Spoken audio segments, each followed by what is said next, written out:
Como já vimos, os judeus, na época de Jesus, esperavam o ungido, esperavam o Messias, um rei, mas eles esperavam um rei material, um rei que os libertasse do domínio romano.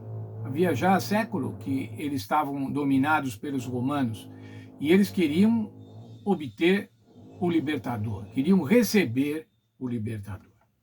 O objetivo do João no seu evangelho era justamente corrigir essa equivocada compreensão do Messias. Corrigir de que o Messias não seria um rei libertador, mas um rei de um reino espiritual. A compreensão, apresentar o Messias como o Cordeiro de Deus, o sacrifício para restabelecer o relacionamento entre Deus e o seu povo. O povo judeu e os cristãos. Nossa lição cita agora João 1, dos versos 29 até o verso 37, onde João Batista, renova o seu testemunho, repete o seu testemunho. Veja lá, verso 29. No dia seguinte, viu João a Jesus que vinha para ele e disse: Eis o Cordeiro de Deus que tira o pecado do mundo.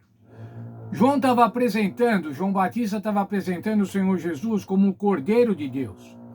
Ora, quando falava-se para os judeus isso sobre o Cordeiro de Deus, eles podiam imediatamente associar com os cordeiros, os milhares de cordeiros que eram sacrificados no templo de Jerusalém e no tabernáculo no deserto, que tipificavam o sacrifício do Senhor Jesus.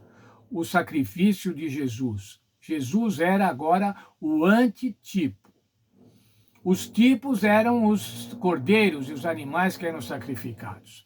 Veja lá, tira o pecado do mundo. Como é isso, tira o pecado do mundo? Quando entrou o pecado do mundo? O pecado entrou no mundo quando os nossos primeiros pais pecaram, desobedeceram a Deus, obedeceram a Satanás e desobedeceram a Deus.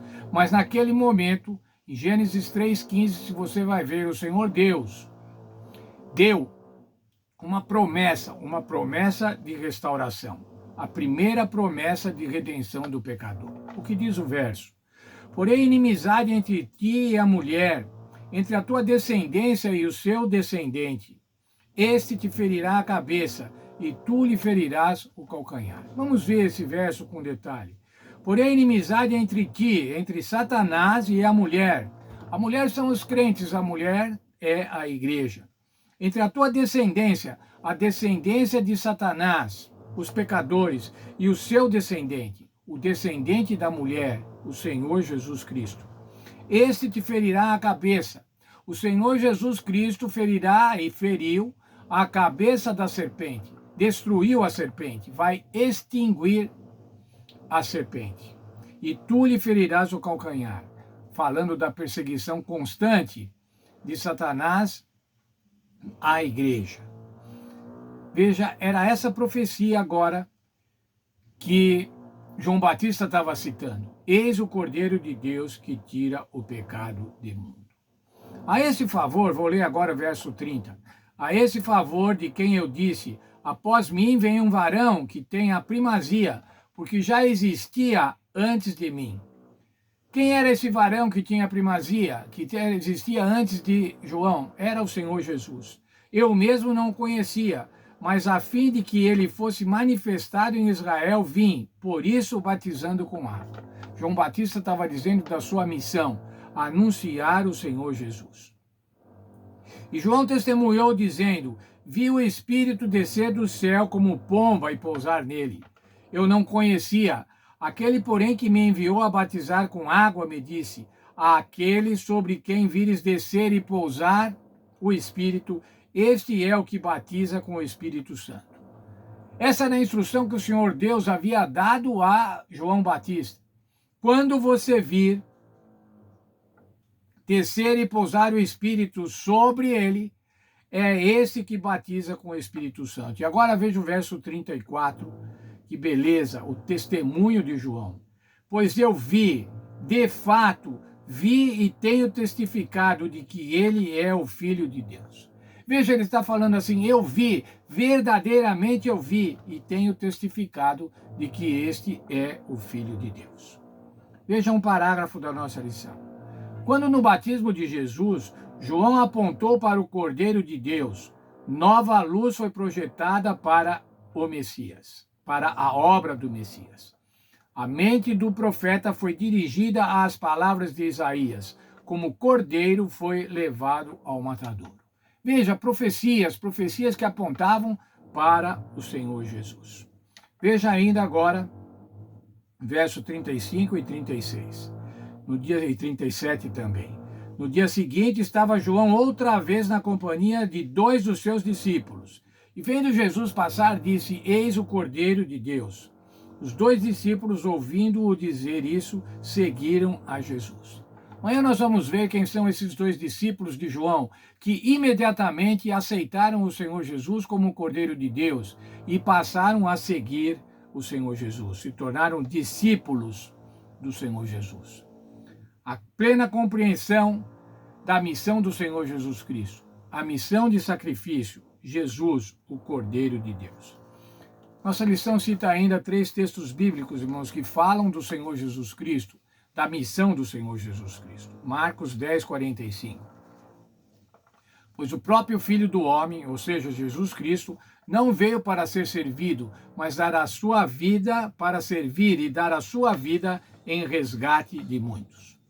Para salvar muita gente, como diz outra versão. Romanos 5,6, o apóstolo Paulo escrevendo: porque Cristo, quando nós éramos ainda fracos, quando éramos totalmente desamparados, morreu a seu tempo pelos ímpios, pelos pecadores. Outras versões desse verso diz assim: quando não éramos capazes de nos salvar. E ele veio no momento certo, morreu a seu tempo por nós, no momento certo. Qual era esse momento certo? Esse momento certo era o cumprimento da profecia das 70 semanas de Daniel. No meio da última semana, o Senhor Jesus morreu. 1 Pedro 2,24, ainda Pedro agora falando sobre Jesus, carregando ele mesmo em seu corpo, sobre o madeiro, os nossos pecados, para que nós, mortos para os pecados, vivamos para a justiça. Por suas chagas fostes sarados. Como é que fomos sarados? Pelos machucados do Senhor Jesus, pela morte do Senhor Jesus. Para que agora vivemos uma vida correta. Por meio dos ferimentos dele, vocês foram curados. Outra versão do mesmo verso diz assim: vivemos daqui por diante uma vida santa, pois os seus ferimentos curaram os nossos. Os ferimentos do Senhor Jesus é que curaram os nossos ferimentos. Os ferimentos do Senhor Jesus, a morte do Senhor Jesus é que nos livra da morte eterna. Jesus era o ungido, Jesus era o Cristo, o Messias, o Cordeiro de Deus. Qual era a missão do Cordeiro de Deus?